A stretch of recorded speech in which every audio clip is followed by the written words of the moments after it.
Moments ago, National Security Advisor John Bolton putting Venezuelan President Maduro on notice, accusing him of stealing from his own people as the country faces its worst economic crisis in history. Well, look, the Maduro regime has been ripping off the Venezuelan people since it's been in power. We want a peaceful transfer of power from Maduro to Juan Guaido. So we think increased pressure against Maduro and his clique is the way to help the Venezuelan opposition get that peaceful transition of power.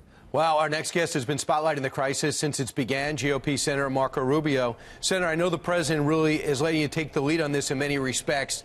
What is the next step to putting pressure on Maduro? Because he seems like he's still got the military.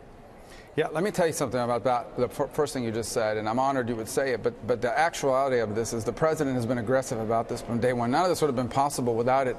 And, you know, Maduro thinks he's going to wait out Donald Trump. Look, I've been on the president's good side, I've been on his bad side, I've been in the, a little bit of both.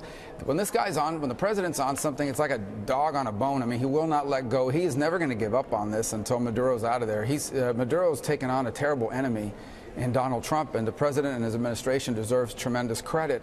And the Maduro regime is not a government. They are a mafia. You have to think of them as an organized crime ring, and everybody around Maduro is a criminal. Drug traffickers, they make money by trafficking cocaine into the United States. They're stealing gold both out of the ground and from the nation's reserves and making money off of that. I mean, every crime you can imagine, they're engaged in. And so you break them the way you break an organized crime ring. You put pressure on all of them until these thieves and these criminals that have no honor, they start turning on each other. Let me tell you this, every single prominent official in Venezuela, with the absence of Maduro, has reached out to somebody looking for a deal. That is a fact.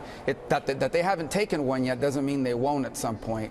These are not good people. They're thieves, they're liars, they're crooks, right. And ultimately they'll turn on each other. And we got to keep the pressure on, and the president and his administration is doing a tremendous job of bringing together an international coalition. You know, 54 countries are involved in this, not just the U.S. 54 right. countries, including all of Latin America, basically. But they still have the guns, and they stop you from giving humanitarian aid, but you do say that they only have days left of food and energy?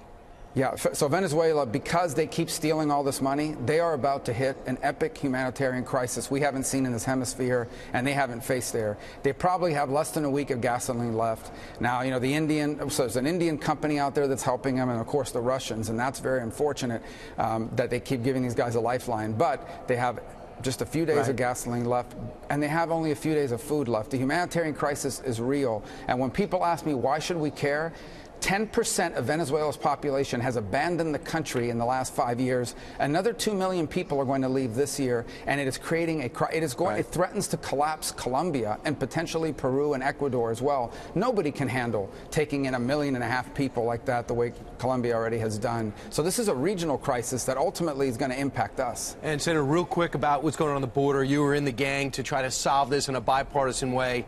Now we're in a situation where almost everybody agrees it's a humanitarian disaster and drugs are flowing there. Are you going to back the president's initiative to use emergency action at the border? Yeah, so the president has 3 ways he wants to pay for it. The first 2 are not problematic at all. He wants to use the anti-drug money, he wants to use the forfeiture fund, and if he takes those 2 funds and the money that we already appropriated in the budget that even the Democrats agreed to, he gets to 5.7. He can do it that way, and that's what I think he should do. The third one is the one that's problematic because it actually goes after military construction. And I'm just telling you, we just can't afford to cut back funding. For example, in Florida, we've got a bunch of military facilities. Some of them are crumbling. We cannot let them crumble. So I hope we can avoid using that third pot of money. That's the one that's complicated and problematic because the president can get all the money he needs, the $5.7 billion, from the first 2 pots, and those are not even controversial. I mean, the Democrats don't like it because they don't believe there's a border crisis, but there is. And you saw the numbers yesterday. Even the New York Times yesterday reported that the numbers are out of control. And you've got children and families. I mean, just from a humanitarian standpoint, right. we should care about what's happening there. The New York Times wrote it as humanitarian. Has anyone on the other side reached out to you, even below the radar, and said, let's try to work on something together, or no?